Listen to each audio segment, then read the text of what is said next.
Tie and die printing के लिए सबसे पहले आपको एक क्लॉथ, एनी कॉटन क्लॉथ आप यूज़ कर सकते हैं। इस तरह का एक चौकोर कपड़ा जैसा आप ले रहे हैं अभी पैटर्न बनाने के लिए, तो ये पैटर्न आप किसी भी टी शर्ट पे भी, कॉटन टी शर्ट, कुर्ते या फिर दुपट्टे पे आप अप्लाई कर सकते हैं। पैटर्न बताने के लिए मैं आपको एक रुमाल की तरह से बताऊँगी। अगर कॉटन का कपड़ा होगा तो इफेक्ट ज़्यादा अच्छा आएगा, रिजल्ट अच्छा आता है। Flat brushes, sponge, Fevicryl acrylic colour and rubber band. पानी का बाउल लीजिए, उसमें थोड़ा सा पानी से सोख करके रुमाल को, ये जो कि आपका क्लॉथ है उसको सबसे पहले अच्छे से निकाल के, ताकि उसमें कलर अच्छे से फैलते हैं। इस तरह का एक कॉटन का बैग भी हो सकता है, कैरी बैग भी यूज़ कर सकते हो आप, उसको भी अच्छा रिजल्ट आता है। कोई भी कॉटन क्लॉथ होगा वो आपको अच्छा रिजल्ट देगा। टाई एंड डाई में सबसे ज़्यादा प्रेफर होता है कि उसको बांधने की टेक्निक, जिस तरह आप बांधते हैं उसी तरह का आपका पैटर्न बन के तैयार होता है।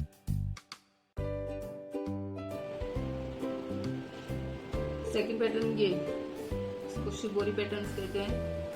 इस तरह के पैटर्न के लिए अपन किस तरह से बांधेंगे वो मैं आपको बताऊंगी, ठीक है। फिर हैंग के लिए अपन उसको पानी में अच्छे से सोख कर लो। कोई भी आप अपने रुमाल को या जो भी चीज़ पे आप कर रहे हैं उसको अच्छी तरह पानी में सोख करना इसलिए जरूरत होता है ताकि कलर अच्छे से फैल जाए। कलर अच्छे से मिक्स होएगा नहीं तो वो वाइट रह जाता है रुमाल का, रुमाल या जो भी जिस पे आप कर रहे हो पैटर्न, वो ढंग से नहीं बन पाता। इस तरह से पूरा सोख कर लिया। उसके बाद इस वाले पैटर्न के लिए जो किया है अपन ने,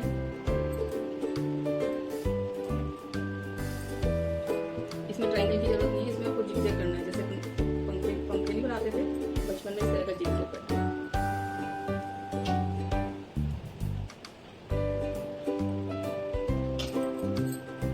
एक बार ऊपर, एक बार नीचे, एक बार सीधा, एक बार उल्टा, एक बार सीधा करके, एक बार उल्टा।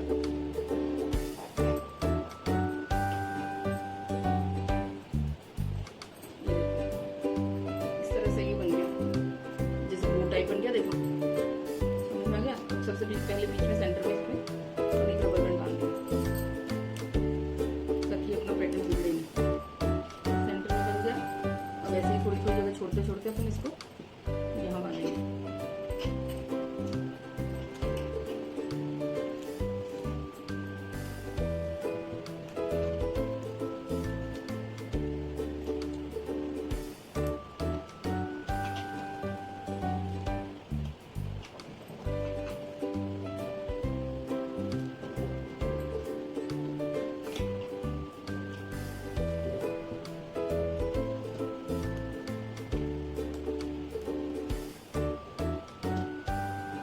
बांध दिया और बांधो जितनी तक आपके टिप वहाँ तक बांधना है आपको, बांध दीजिए।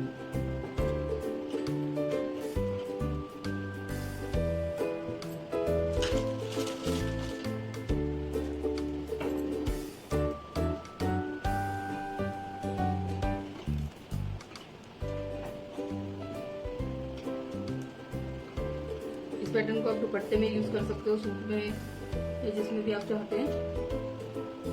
बहुत सुंदर पैटर्न बनता है।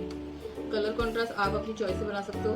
जैसे यहाँ इस वाले में मैंने रेड और येलो बनाया, पहले रेड फिर येलो फिर रेड फिर येलो, इस तरह से करके आप पूरा एक पैटर्न बना सकते हो। और अगर आप डिफरेंट कलर चाहते हो तो red, yellow, pink, green, orange, अलग अलग कलर भी लगा सकते हो, तो भी बहुत प्यारा बनता है कलर कॉम्बिनेशन। इस तरह से करने के बाद पूरे कलर आप अलग अलग लगा देंगे। फर्स्ट कॉर्नर और लास्ट कॉर्नर में सेम कलर होगा, इन दोनों जगह पे सेम कलर होगा, बाकी आप बीच में कलर डिफरेंस कर सकते हैं। ऐसा ही अपने ने सेम इस वाले रुमाल में भी सेम किया था। जो सेंटर में कलर होता है, सेंटर में जो कलर होता है वो ही लास्ट कॉर्नर पे भी होता है, तो एंड में सेंटर में भी वही कलर होता है जो लास्ट में होता है। ये हमेशा ध्यान रखना, तो उससे कॉम्बिनेशन बहुत अच्छा आता है। इसलिए दोनों साइड लास्ट में जो भी है एक जैसा सेम कलर होना चाहिए।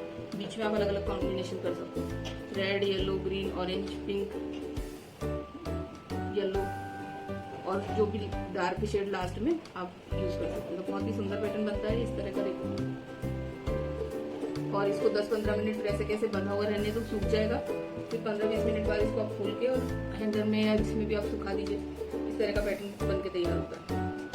ये 2 पैटर्न बता दिए मैंने आपको कैसे बनेंगे, ठीक है। बहुत ही इजी और बहुत ही अच्छा, आसानी से बहुत सुंदर रिजल्ट आता है। आप करके देखिएगा।